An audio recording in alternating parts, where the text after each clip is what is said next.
Bonjour. Il se répand chez les partisans du non que le projet de constitution actuel consacre un super président.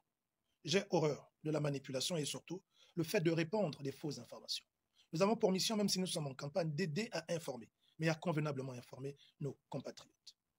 Pour que super présidence il faut arriver à démontrer que les pouvoirs dévolus à un chef d'État dans les précédentes constitutions sont moins importants que ceux dévolus à un chef d'État dans le présent projet de constitution.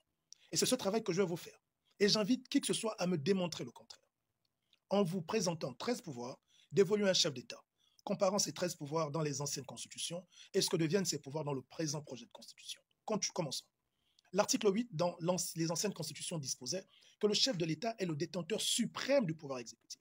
Son équivalent dans le projet de constitution, l'article 41, qui dispose que le chef de l'État est simplement le détenteur du pouvoir exécutif. Le pouvoir suprême lui a été retiré.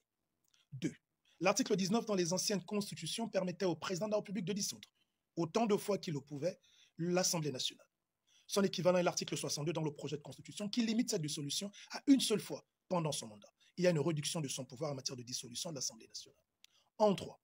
L'article 70 faisait dans les précédentes constitutions du président de la République le président du Conseil supérieur de la magistrature. Son équivalent est l'article 123. Ça n'a pas changé. Il demeure président du Conseil supérieur de la magistrature. En 4. L'article 89 dans les précédentes constitutions permettait au président de la République de nommer 3 juges constitutionnels et au Conseil supérieur de la magistrature de nommer 3 juges constitutionnels. L'équivalent de l'article 89 dans le projet de constitution est l'article 128, qui permet au président de la République de toujours nommer 3 juges constitutionnels, mais cette fois-ci, pour le Conseil supérieur de la magistrature, il ne lui a permis que de nommer maintenant 2. Il perd donc un juge constitutionnel à nommer. En 5, l'article 89 permettait dans les anciennes constitutions au président de la République de nommer le président de la Cour constitutionnelle. Ce pouvoir lui a été retiré dans le présent projet de constitution en l'article 123, où ce sont maintenant les juges constitutionnels eux-mêmes qui vont élire leur président. En 6, dans l'article 14A, dans les anciennes constitutions, permettait au président de la République de nommer son vice-président de la République. Cet article correspond à l'article 48 dans le projet de constitution. Ça n'a pas changé. Le président de la République nomme le vice-président de la République. En 7, l'article 70, faisant en sorte, permettait au président de la République de nommer son ministre de la Justice comme vice-président du Conseil supérieur de la magistrature. Ce pouvoir lui a été retiré en l'article 128, où ce sont maintenant les juges eux-mêmes qui vont élire le vice-président du Conseil supérieur de la magistrature. En 9, l'article 20, dans les anciennes constitutions, permettait au président de la République de nommer à tous les emplois civils et militaires sans contrainte aucune. Son équivalent est l'article 55.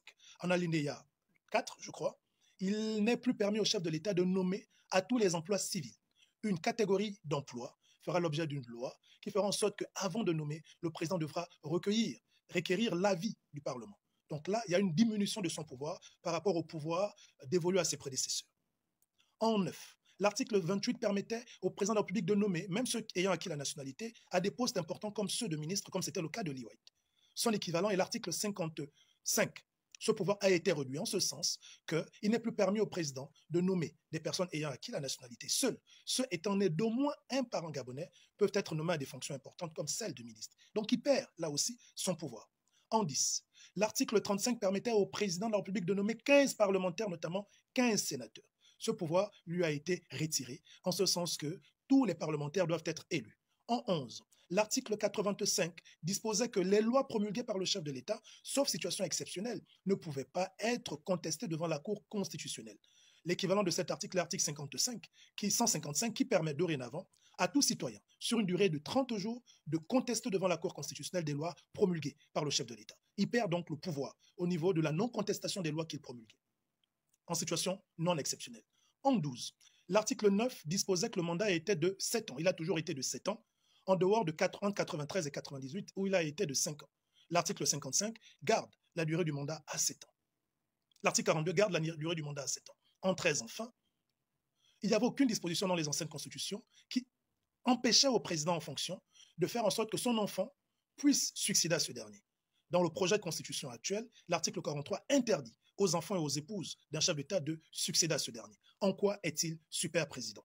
Sur 13 dispositions dévolues, 13 pouvoirs dévolus à ses prédécesseurs, au moins 10 de ces pouvoirs ont été soit supprimés, soit réduits dans le projet de constitution. J'invite les partisans du non à me faire la démonstration contraire de ce que je suis en train de dire, eux qui disent que le projet de constitution actuel consacre un super président. Merci.